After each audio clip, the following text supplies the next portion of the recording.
Então, meu contato com a ayahuasca foi aos meus 28 anos. Eu já era médico, psiquiatra, um jovem psiquiatra. E um dia, um grupo de psiquiatras, um grupo de médicos, na verdade, tinha alguns psiquiatras, nós fomos acampar na Praia do Cardoso, num carnaval. E aí, todo mundo acampado, aquela conversa em volta da fogueira. Um colega, que era um cara que trabalhava comigo, e contou que tinha uma amiga que tinha, ela é patologista, que estava no Acre, e que tinha bebido um chá que os índios costumavam beber, e que era um alucinógeno, essa era a conversa entre os psiquiatras, e que tive uma experiência incrível, mas que a pessoa não perdia a consciência. Se ela fosse chamada, se ela fosse solicitada, ela abria o olho e conseguia responder. Até então, a gente não conhecia um alucinógeno que fizesse isso. E ele estava contando a experiência que uma amiga dele participou, não era uma experiência dele.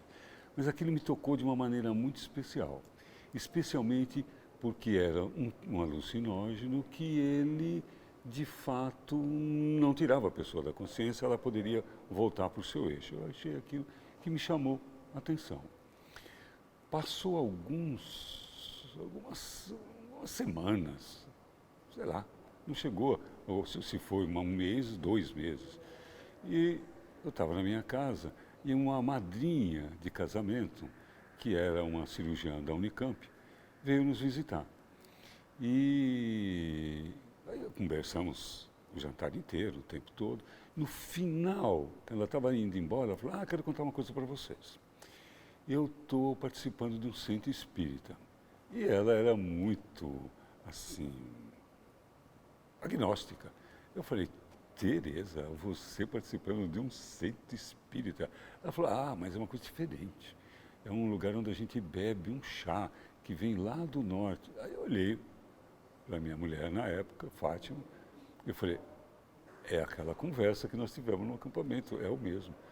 Aí ela começou a falar e tal, e eu queria interromper ela, assim, todo tempo assim, não, eu quero ir. E aí ela falou assim, um negócio que tem que chamar as pessoas de mestre, tem mestre. Eu falei, fala lá pro tal do teu mestre que eu estou querendo conhecer, E logo depois ela deu esse recado e na época a minha mulher também era médica e na União do Vegetal ainda tem uma cultura de que se um médico quisesse beber, ele não precisava entrar em fila, que era uma ordem que o mestre Gabriel havia dado lá no tempo, exatamente porque ele dizia que mexer com a máfia branca era um perigo. Então, se um médico quisesse conhecer, que mostrasse tudo para ele, porque eles poderiam ajudar na legalização, inclusive. E assim aconteceu. Eles rapidamente nos chamaram e fizeram uma sessão para Fátima e eu, especial, em Campinas isso. E o representante geral, mestre Monteiro, estava por tratamento médico da esposa dele, estava em Campinas, e ele que dirigiu a sessão. E foi uma coisa muito interessante, porque eu passei muito mal. Eu não tinha um buraco meu que não vertia meleca. Era vômito, era arranho, era diarreia, e era choro, lágrima, não era um choro. E, estranhamente, eu me sentia muito bem, apesar de fisicamente estar me sentindo mal. Mas não era uma coisa que me incomodava, eu vomitava, diarreia. E eu comecei a ter uma experiência assim muito especial, porque eles cantavam aquelas musiquinhas e eu entendia, e ia um pouco na frente, sabendo o que eles iam falar, e senti uma familiaridade muito grande com tudo aquilo, mesmo me sentindo mal. Aí quando passou o mal-estar, aí foi uma maravilha. E eu começava a olhar para as pessoas, parecia que eu já conhecia aquelas pessoas há muito tempo. E o mestre geral representante, eu falei, eu conheço esse cara. Aí eu falei, já sei, É porque ele parece o Didi Mocó. Ele parece mesmo o Didi dos Trapalhões. Ah, deve ser isso. Mas só que eu olhava para o outro, também achava familiar, o outro também. E todo mundo estava muito preocupado comigo. Porque, com nós dois, porque nós vomitamos muito, mas muito. Chegou um determinado momento, que foi exatamente na chamada da União, a Fátima estava de um lado e eu do outro, nós fizemos uma pororoca de vômito, assim, pó no tapete da casa. Assim. E, e as pessoas, na época já, eu fazia parte do Conselho Estadual de Entorpecentes. E as pessoas começaram a ficar, fui saber depois, né? Ficaram preocupadas, porque assim, cara, o cara é do Conselho Estadual de Entorpecentes, ele vai nos denunciar, vai processar, o cara quase morreu. E quando eu melhorei, eu comecei a falar uma série de coisas que eles falaram, coisa diferente, que era, ele não estava passando mal. E me sentindo muito bem, e a familiaridade com isso.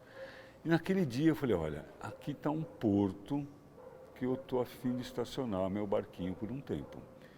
E fiquei lá durante muitos anos. E quando eu percebi que aquilo tinha alguma coisa séria, eu me tornei assim um discípulo bem aplicado, bem aplicado. Não faltava sessões, fazia os trabalhos, tudo que precisava, porque encontrei um ambiente muito acolhedor ali. E achei muito estranho que todo mundo reverenciava um mestre que era um caboclo. Um cara iletrado, um seringueiro. Eu achei aquilo muito sui generis. E porque tinha, assim, era um médico recém-formado, cheio daquelas fantasias da cultura formal, da medicina e tal. E achei muito simpático aquilo. E me entreguei mesmo. Assim. E aí comecei a conhecer a história do mestre Gabriel e as pessoas que conviveram com ele ali. E aí eu comecei a viajar o Brasil inteiro conhecendo os mestres que tinham convivido com ele. Eu queria saber das histórias e tal.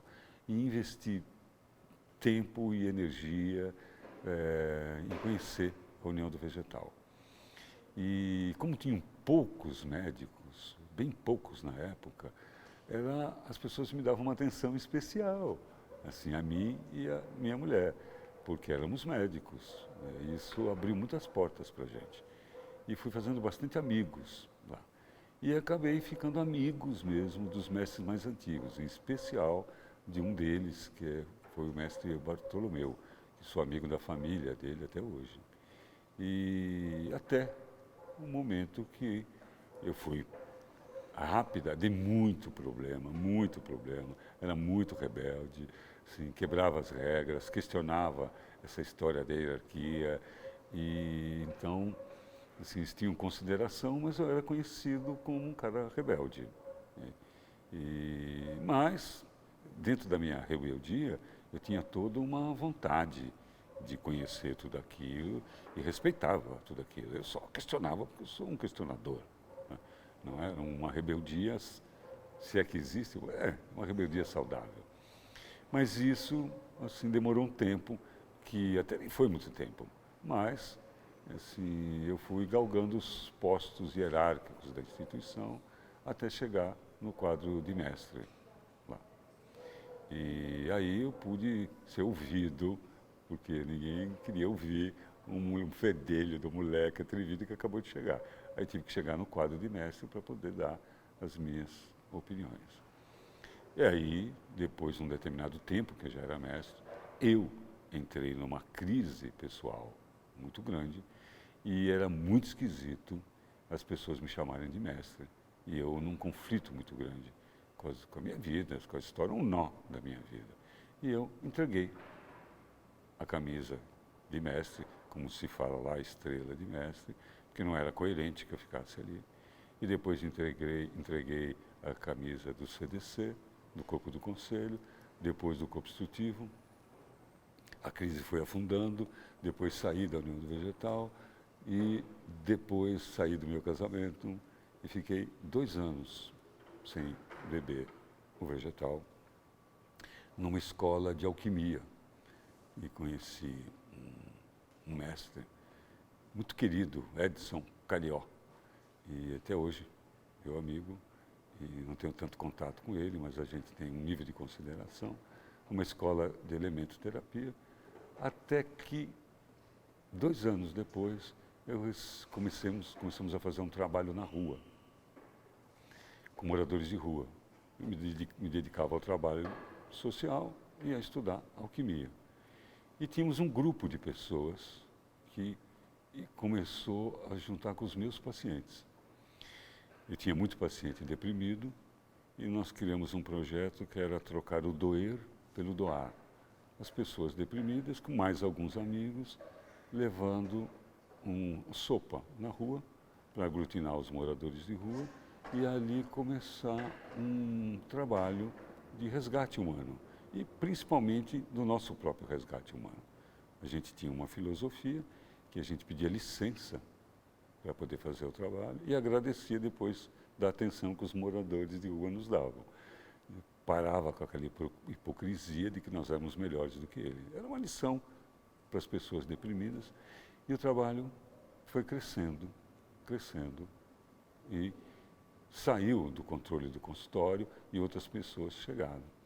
E junto tinha um amigo muito querido que eu conhecia lá na escola de alquimia, que era Evandro Visigali e a Silvana, a sua companheira, que ia para a rua. Aí um belo dia, o Evandro disse, não, antes disso, eu ganhei 2 litros de daime e de um amigo daimista e estava lá. Aí resolvi beber com a Nízia. Então, aí eu já tinha me separado, já tinha casado de novo com a Nízia. E aí eu resolvi beber esse chá, bebi 1 vez, 2 vezes, 3 vezes e não sentia nada. E aí achei que eu tinha ganho uma garrafa de daime água. E aí um belo dia, eu estava na montanha, tinha uma casa no alto da montanha, e Nízia e eu bebemos no Ano Novo. E aí eu senti uma borracheira muito forte. E foi uma borracheira muito estranha, porque eu só falava em rima. Tudo que eu falava rimava, como se fosse um repentista. A Nízia olhava para mim e falava assim, o que está acontecendo? Como se fosse um repentista, tudo em rima. E não era uma coisa que eu queria. Aconteceu, muito estranho isso aí. E aí eu recebi um chamado ali, de que eu deveria voltar a beber. Eu já tinha bebido antes com um grupo, tinha começado antes com um grupo xamânico, todo mundo queria ser xamã, e ninguém queria saber da história do Mestre Gabriel, e eu dissolvi esse grupo.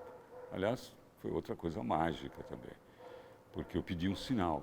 Falei, se eu tiver que continuar com esse grupo, então, tudo bem, se eu não tiver, me dá um sinal, mas me dá um sinal claro. Explodiu um garrafão de 5 litros de vidro e que estilhaçou a geladeira. Quase machucou a moça que morava lá, a Maria.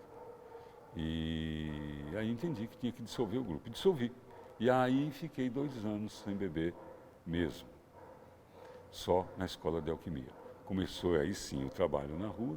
E esse Evandro pegou e disse para mim assim, a gente se trata como compadre. Ele falou assim, compadre, você já ouviu falar numa tal da ayahuasca? E eu tinha acabado de beber lá na montanha que tinha tido aquela experiência. Aí eu falei, conheço, sim. Eu falei, eu gostaria de experimentar. Eu falei, então aguarde a próxima sessão aí, uma oportunidade que nós vamos beber. E aí tinha recebido um toque, uma ordem, que deveria voltar a beber e reorganizar um grupo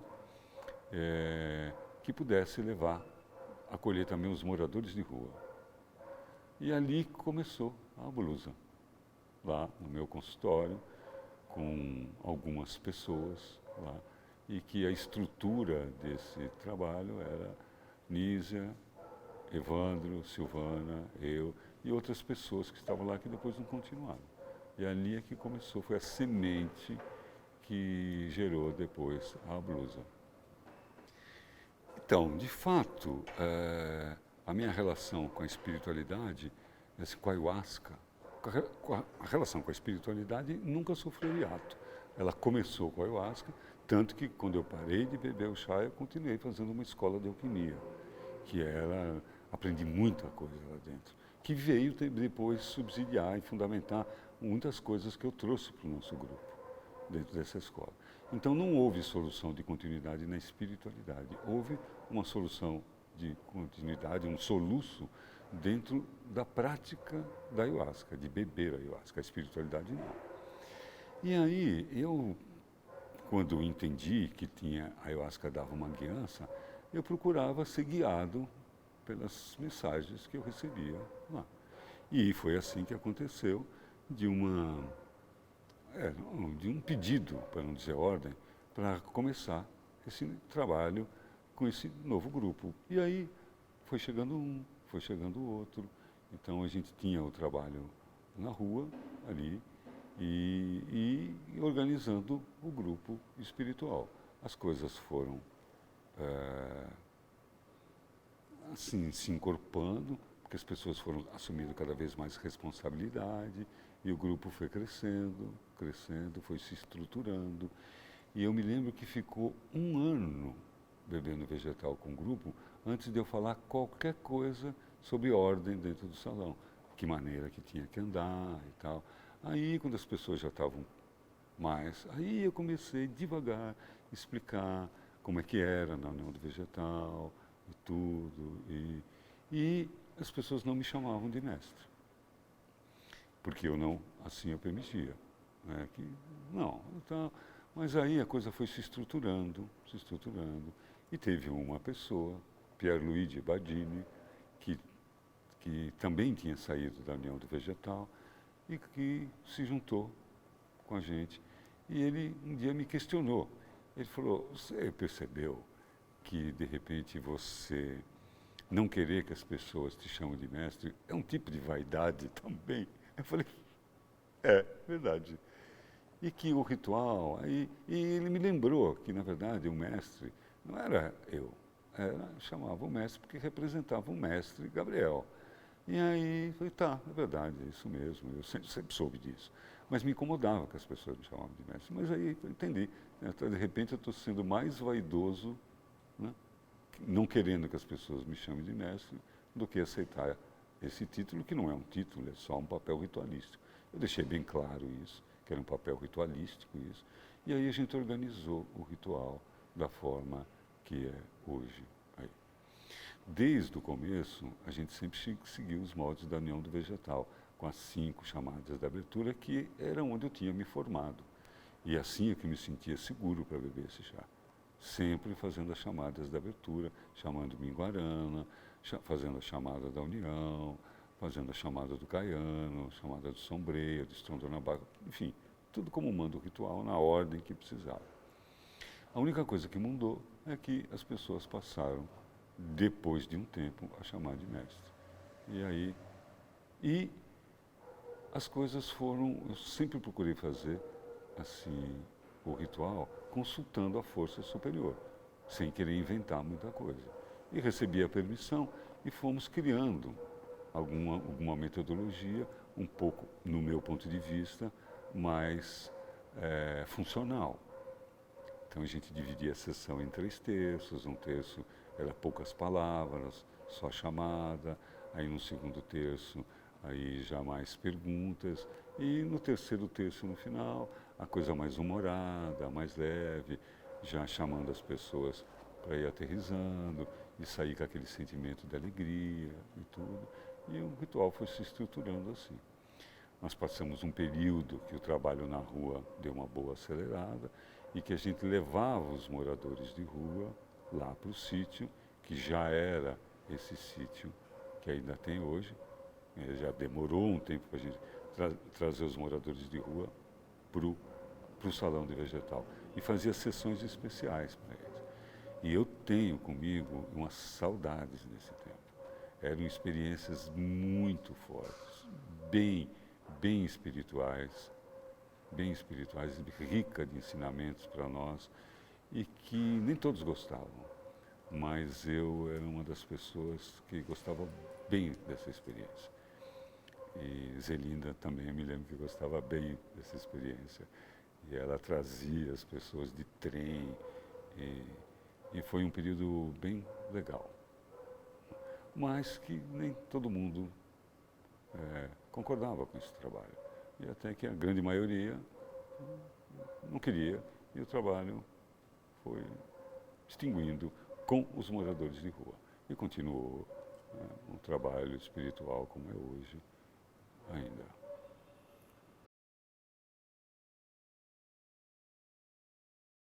Então, como eu disse, assim, no tempo que eu fui discípulo da União do Vegetal, eu fui bem aplicado, bem estudioso, assim, querendo saber, conhecer chamadas e tal. Então, eu conhecia a estrutura das chamadas, eu conhecia várias chamadas, as que eram do mestre Gabriel, as que eram do mestre Zé Luiz, as que eram do mestre Braga, e a estrutura delas e tal. Até que a primeira vez que isso aconteceu, eu estava na União do Vegetal. Eu estava num preparo em Brasília, quando eu comecei a sentir uma canção cantando dentro de mim, que era uma chamada que depois eu nunca mais fiz, que era do... Eu fiz uma ou duas vezes, que era do cristalino. E umas palavras bem simples, mas que saiu espontaneamente. Eu tomava muito cuidado de não querer ficar criando coisas, de querer ficar inventando coisas. Mas chegou um ponto que ficou inevitável, isso era muito forte. E aí parei de resistir, abri a boca e a coisa vinha pronta. E elas tinham sempre um propósito, como até hoje acontece. Elas vêm antes com algum propósito definido para o futuro. E aí vem pronta com alguns pequenos ajustes, como se fosse uma coisa, usando uma palavra assim, que acho que as pessoas entendem o que eu vou dizer, uma coisa que meio que mediúnica. Abria a boca e acontecia. Não tinha a minha vontade. Às vezes, por exemplo, eu falava, isso aí tem um erro. Como, por exemplo, a chamada do rio, ele vem sem pressa, mas também sem devagar. Eu assim, como sem devagar? Vem sem pressa, mas também assim, sem devagar. Como assim? Sem devagar, sem lentidão. Devagar, o sentido de devagar. Enfim, eu ia aprendendo com a própria chamada. E num determinado momento, também lá no começo, teve uma manifestação assim, mediúnica de receber uma força de um índio, e que era para fazer sessões de cura, que isso não tinha nada a ver com a União do Vegetal. A União do Vegetal é conhecida por um centro espírita, onde cada um cuida do seu espírito, e não existe incorporação. E eu não tenho essa tradição, a minha família não é de espírita, eu vinha do movimento agnóstico, trotskista, então não tinha isso. Eu comecei a sentir essa força, e que também consegui segurar até um ponto, depois não resisti mais. E houve essa manifestação dessa força indígena, chama-se Ranum Mapinguari, que começou a trabalhar com os processos de cura espiritual. E que era nitidamente uma outra coisa que não era eu. E quando eu vi que não dava para resistir, eu fiz um acordo que eu deixaria aquilo acontecer, mas não gostaria de perder a consciência nem um minuto, ficar consciente de tudo que acontecesse. E assim é. Me mantenho consciente e vejo a manifestação de uma força indígena e que faz um trabalho de cura da alma. Ele está presente na sua vida ainda? Todas as vezes que eu bebo chá.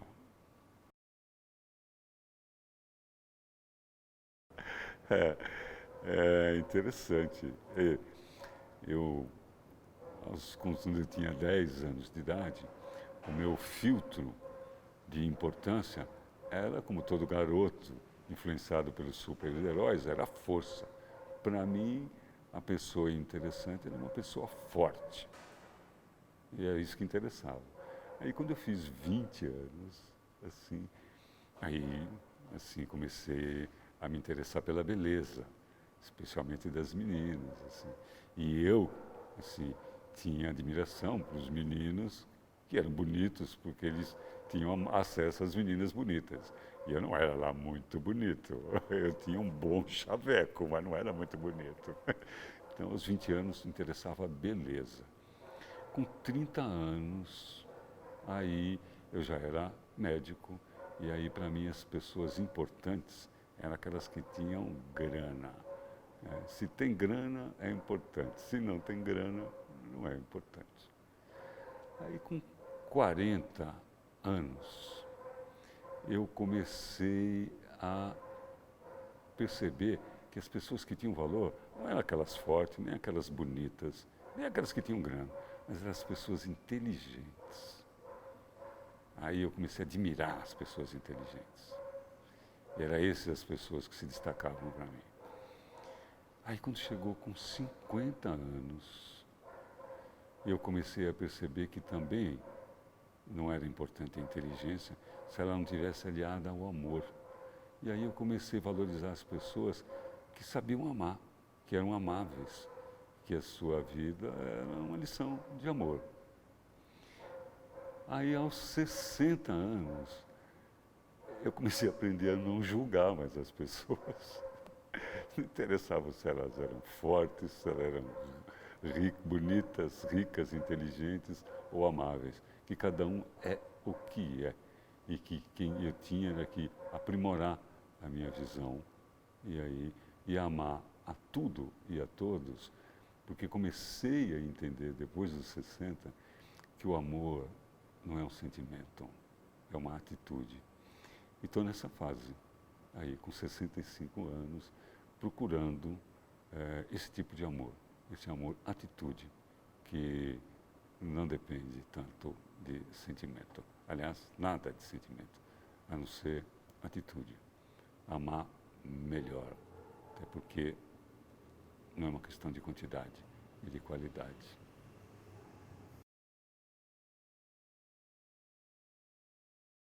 Eu acredito nisso. Só que hoje eu acredito que ele fala comigo e sem chá. Eu disse isso, foi numa entrevista do Jô Soares. E que eu disse isso para ele. Que é uma coisa assim que ele perguntou como é que precisava disso para falar com Deus. E eu disse para ele que não. Eu falava com Deus a qualquer hora. Mas para ouvir o que ele respondia, eu precisava beber esse chá. E isso foi verdade durante muitos anos. Hoje eu tenho aprendido que ele pode falar comigo quando eu consigo me sintonizar com ele de um jeito que não necessariamente é com chá. E acredito hoje que todo mundo pode ouvir o que Deus tem para dizer. É só aprender a fazer silêncio com a tagarelice mental, porque ele fala no silêncio da nossa mente. E às vezes a gente consegue esse nível de concentração com a ayahuasca. Mas às vezes ela pode fazer muito barulho. A ayahuasca não, a mente pode fazer muito barulho e dificultar o contato com o sagrado. Mas sem dúvida nenhuma, e eu disse isso hoje aqui, de tudo que eu conheço em termos de veículo, eu não conheço nenhum, até então, veículo tão rápido, tão poderoso quanto a ayahuasca. Hoje eu tenho desenvolvido o silêncio e a respiração para ter esse contato. Não só a ayahuasca.